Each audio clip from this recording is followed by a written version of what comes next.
It's been like, so 3 months since it arrived here, and Liam and the guys at JRT have just done an absolutely mega job. So the final piece in the jigsaw now is to get this to Silverstone, to return it there for the first time in 57 years. So let's see if it starts.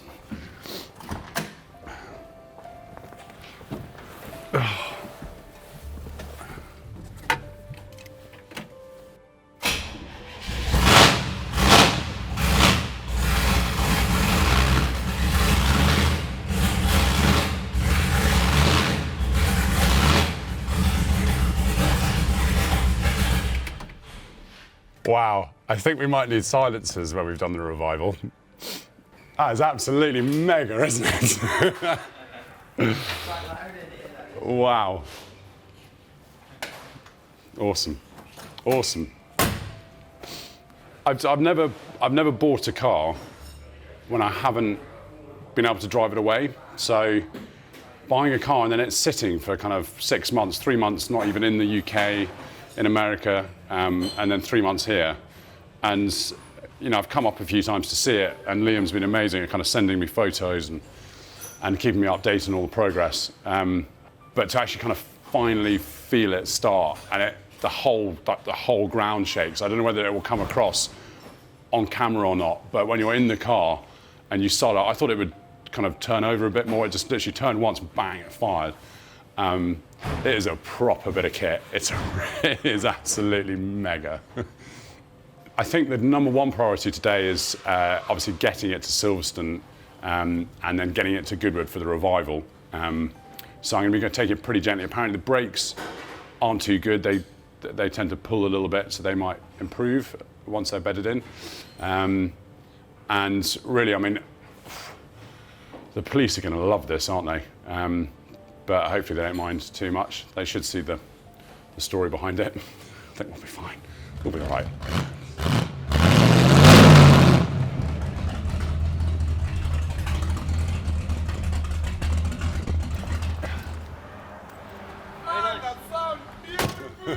Very nice. Cheers.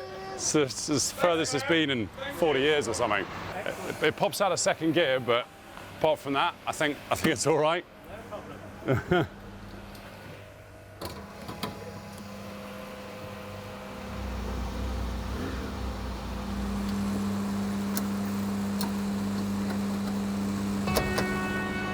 Okay.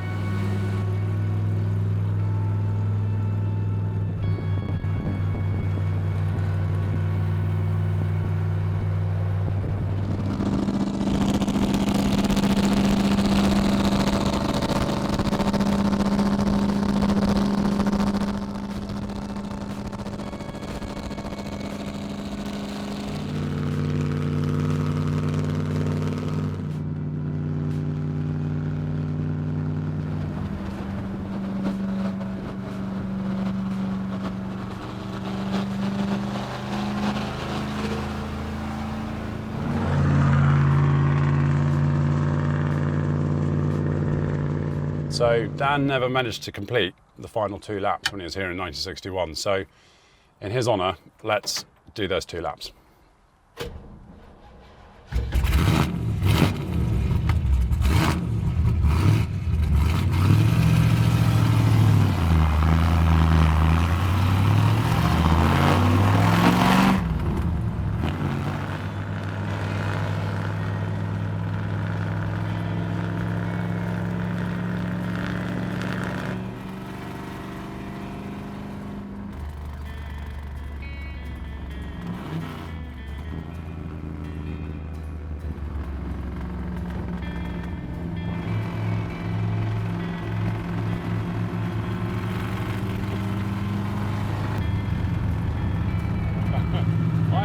Idea how he managed to race this thing in a bench seat. It's absolutely ridiculous. So just up here is where Abbey is, and that's where Dan's wheel broke. The track now goes in a different way, but this is where his wheel broke. I don't know if you can hear anything. I think my ears might be bleeding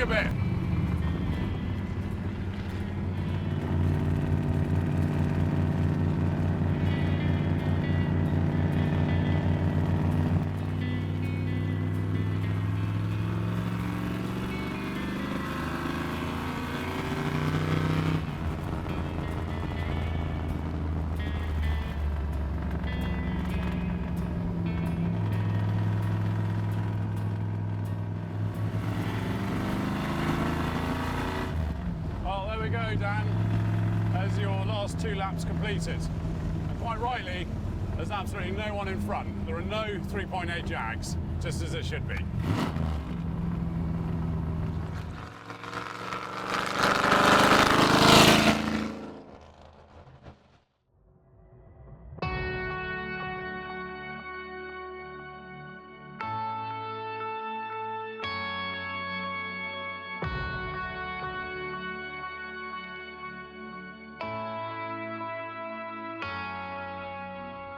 So Bob, we just bumped into the paddock, and what attracted you to sort of coming over and looking at the car?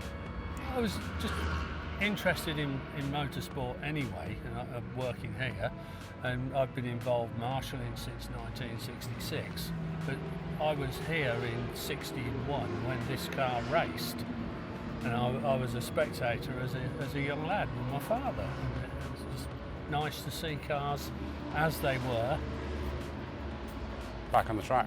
back running and ready to go. Yeah, it was a bit of a surprise. Yeah. So I mean, it's a real surprise for me seeing someone who was here in 61 and here now, because you're the first person who's ever seen this car twice, really, with that time difference in between. You said you were standing at Cops. Can you remember any of the race or any of what it was like having Gurney over here with it? Not really. I mean, it just attracted attention at the time because it was one of the first American cars to come over here.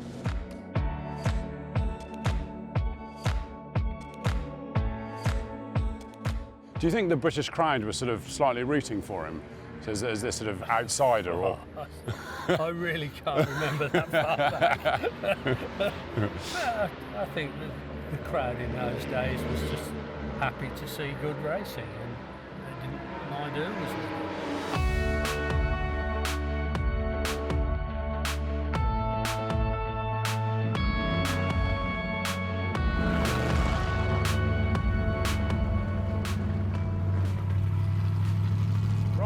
We've done Silverstone, so let's get ourselves to Goodwood and the final 100 miles of this epic journey. Can't wait.